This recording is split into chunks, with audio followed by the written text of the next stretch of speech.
Hello दोस्तों, स्वागत है आपका एक बार पुनः मेरे YouTube चैनल गणदेश@52 में। आज हम चर्चा करेंगे एक महत्वपूर्ण बिंदु पर जो आजकल खबरों में छाया हुआ है, और आज का बिंदु है कि यूपीएस अर्थात यूनिफाइड पेंशन स्कीम। आपकी जानकारी के लिए बताना चाहूँगा कि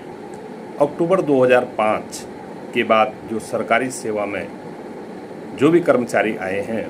उन सभी को सरकार ने ओपीएस से वंचित करते हुए एनपीएस की कैटेगरी में, एनपीएस अर्थात न्यू पेंशन स्कीम के कैटेगरी में रखा था। लेकिन भारी दबाव के बाद जो है आखिरकार सरकार की नींद जागी और सरकार उस एनपीएस के साथ एक नई योजना लेके आई है, यूपीएस अर्थात यूनिफाइड पेंशन स्कीम। तो मैं आपको बताना चाहूँगा कि इसमें काफ़ी प्रकार की बातें चल रही हैं। तो यूपीएस क्या है? तो यूपीएस मोदी सरकार के द्वारा जो है एक स्कीम लाई गई है जिसमें ये बताया गया है कि ऐसे सभी कर्मचारी जिनकी सेवा की अवधि अर्थात जो 25 वर्ष की सेवा पूरी कर देते हैं, तो 25 वर्ष की सेवा पूरी करने पर उनकी जो अंतिम बेसिक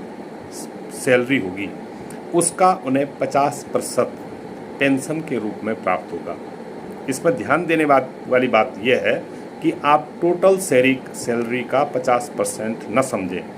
बेसिक सैलरी, जो आपकी बेसिक सैलरी होगा उसका 50% आपको प्राप्त होगा जिनकी सेवा 25 वर्ष पूरी हो चुकी है। और उसके अलावा ऐसे कर्मचारी जिनकी सरकारी सेवा न्यूनतम 10 वर्ष पूरी हुई हो,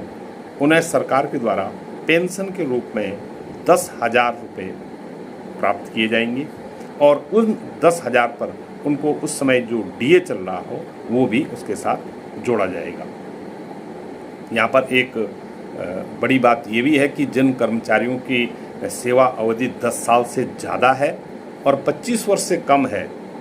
उनको किस प्रकार से जो है पेंशन प्रदान की जाएगी। तो आपकी जानकारी के लिए बता दूं, इसमें काफ़ी मतभेद भी हैं कि जिन कर्मचारियों की सेवा की अवधि 25 वर्ष से कम है उन्हें आनुपातिक रूप से पेंशन प्राप्त होगी। आनुपातिक रूप का मतलब कि जिस प्रकार से 25 वर्ष की सेवा पर अनुपात में 50% दी जा रही है, तो यदि आपकी 20 साल की सेवा है तो आपको उसी अनुपात में 40% जो है, जो आपकी बेसिक सैलरी होगी अंतिम, उसका 40% जो है पेंशन के रूप में प्रदान किया जाएगा और उस पर उस समय जो डीए चल रहा होगा उस डीए का भी भुगतान किया जाएगा। इसी क्रम में यदि आपकी 24 साल की सेवा है तो आपको 48%, यदि आपकी 24 वर्ष और 6 माह की सेवा है तो आपको 49% जो आपकी अंतिम बेसिक सैलरी है उसका जो है आपको प्राप्त होगा। और ये भी मैं बता दूं कि ये जो बेसिक सैलरी है वो आप अंतिम महीने की सैलरी को न समझें, बल्कि उस ईयर में, जिस ईयर में आप जो है रिटायरमेंट हो रहे हैं, उस अंतिम माह से पिछले 12 महीनों की जो औसत आपकी पे होगी उस सैलरी का औसत निकाला जाएगा। 12 महीने की मतलब टोटल आपकी जो सैलरी है बटे 12, उसमें 12 का भाग दिया जाएगा और वो जो प्राप्त होगा वो आपकी जो है बेसिक जो है आपकी पेंशन मानी जाएगी। और यही रेशो जो है 10 वर्ष से कम सेवा पर भी लागू होगा। इसमें एक सबसे बेहतरीन पॉइंट, बाकी पॉइंट तो अभी उतने बेहतरीन नहीं है जितने ओपीएस में थे, लेकिन इसमें जो एक सबसे महत्वपूर्ण पॉइंट है वो है पारिवारिक पेंशन का, कि सेवा काल के दौरान यदि किसी एम्प्लॉइज़ की डेथ हो जाती है तो ऐसी स्थिति में उसकी जो अंतिम बेसिक सैलरी होगी उस बेसिक सैलरी का उसके परिवार को 60% पेंशन प्रदान की जाएगी और उस पर डीए भी प्रदान किया जाएगा। और इस यूपीएस में जो सबसे निंदनीय, मैं कहूँगा कि कर्मचारियों की तरफ से निंदनीय जो कार्य है वो है कि इसमें जो जीपीएफ है, वो जीपीएफ जो है कर्मचारियों को उनकी सेवा के अंतिम 6 माह का वेतन ही प्राप्त होगा। अर्थात जो कर्मचारी के द्वारा जो है अगर 25 वर्ष की सेवा कर्मचारी के द्वारा की गई है, उसने 25 वर्ष तक जो 10% अपना जो है अनुदान दिया है या 10% जो उसने एनपीएस में निवेश किया है, और जो पहले 10% और उसके कुछ समय पश्चात 14% सरकार ने उसके अकाउंट में निवेश किया है, वो धनराशि उसको बिल्कुल भी प्राप्त नहीं होगी। अर्थात जो अंतिम 6 महीने का जो वेतन है, उन 6 महीनों की वेतन में जो 10% कर्मचारी का कटा है वो भी उसको प्राप्त नहीं होगा, जो कि बहुत ही शोचनीय बिंदु है। सर्विस की जो ग्रेजुटी की बात है, वो ग्रेजुटी सारे कर्मचारियों को प्रदान की जाएगी। अब इसमें सोचनीय बात यह है कि जो जीपीएफ पर जो सहमति बनी है, जो जेसीएम जो कह रहे हैं कमेटी हमारे प्रधानमंत्री मोदी जी को मिली है, जेसीएम कमेटी के शिव गोपाल मिश्रा जी और उनके साथ अन्य जो उनके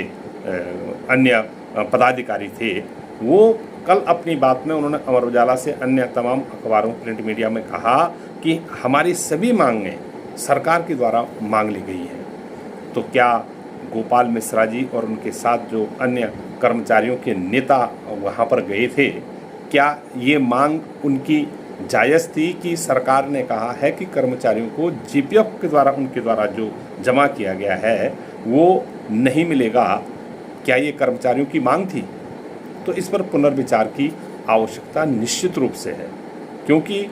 कर्मचारियों ने 25 वर्षों तक जो भी जीपीएफ के रूप में सरकारी कोष में अंशदान किया है, वो निश्चित रूप से उन्हें वापस किया जाना चाहिए। दोस्तों, मैं बताना चाहूँगा कि यदि आप यूनिफाइड पेंशन स्कीम की गणना करते हैं, अर्थात यूनिफाइड पेंशन स्कीम के तहत आपको कितनी पेंशन मिलेगी, तो उसके लिए एक फॉर्मूला ये है कि आप जिस डेट पर जो है रिटायरमेंट हो रहे हैं, सेवानिवृत्त हो रहे हैं, उससे पिछले 1 साल की सैलरी का औसत गुणा गए जो आपकी पेंशनेबल सर्विस है, अर्थात कितने साल आपने सर्विस की है, औसत सैलरी में पेंशनेबल सर्विस की गुणा करके, और जितने साल आपकी सर्विस हुई है उसके दुगने से यदि हम उसको भाग करेंगे तो आपको कितनी पेंशन प्राप्त होगी, यह गणना आपके पास आ जाएगी। औसत सैलरी का मतलब मेरा रिटायरमेंट की डेट से पिछले 12 महीने की सैलरी प्लस डीए को 12 से भाग करेंगे, और पेंशनेबल सर्विस का मतलब है नौकरी के कुल साल। तो इस प्रकार से जो है आप यूनिफाइड पेंशन स्कीम अर्थात यूपीएस में आपको कितनी पेंशन प्राप्त होगी उसकी गणना कर सकते हैं। दोस्तों, ये भी बताना चाहूँगा कि जो ये यूनिफाइड पेंशन स्कीम है, ये पूरी यूनिफाइड पेंशन स्कीम हमारे 1 अप्रैल 2025 से जो है लागू होगी, और केंद्र के साथ साथ यदि राज्य भी इसको स्वीकार करना चाहें तो राज्यों में भी इसे जो है लागू किया जा सकता है। और ऐसे सारे कर्मचारी जो 1 अक्टूबर 2005 के बाद जो है सरकारी सेवा में आए हैं, और जो अभी एनपीएस के अंतर्गत जो लोग आते हैं, वो भी स्विचिंग का उनको मौका मिलेगा। सिर्फ एक बार स्विचिंग का मौका मिलेगा कि वो अपने एनपीएस को यूपीएस में तब्दील कर सकते हैं, उसमें चेंज कर सकते हैं, लेकिन ये मौका सिर्फ एक बार ही प्राप्त होगा। अब हमारा सरकार से ये कहना है कि यदि यूपीएस बहुत अच्छी है और यूपीएस में मिलने वाले कर्मचारियों को जो प्रॉफिट है वो जो है बिल्कुल ओपीएस की तरह है, तो क्यों ना सरकार ओपीएस लागू करती है। जिस प्रकार से सरकार ने एनपीएस और यूपीएस में से स्विचिंग का जो है मौका सरकारी कर्मचारियों को दिया है, ठीक उसी प्रकार से सरकार एनपीएस, यूपीएस और ओपीएस में से स्विचिंग का मौका कर्मचारियों को क्यों प्रदान नहीं करती है। इससे सरकार की मंशा पर कहीं ना कहीं जो है संदेह होता है। एक तरफ तो आप कहते हैं कि यूपीएस, पहले आपने कहा एनपीएस बहुत अच्छी है, तो यदि एनपीएस बहुत अच्छी थी तो आप यूपीएस क्यों लाए, और ये यूपीएस बहुत अच्छी है और ओपीएस के समान है तो क्यों नहीं आप कर्मचारियों को ओपीएस प्रदान करते हैं, जो एक जो है सोचनीय विषय है, जिस पर निश्चित रूप से कर्मचारी के जो संगठन है वो विचार करेंगे।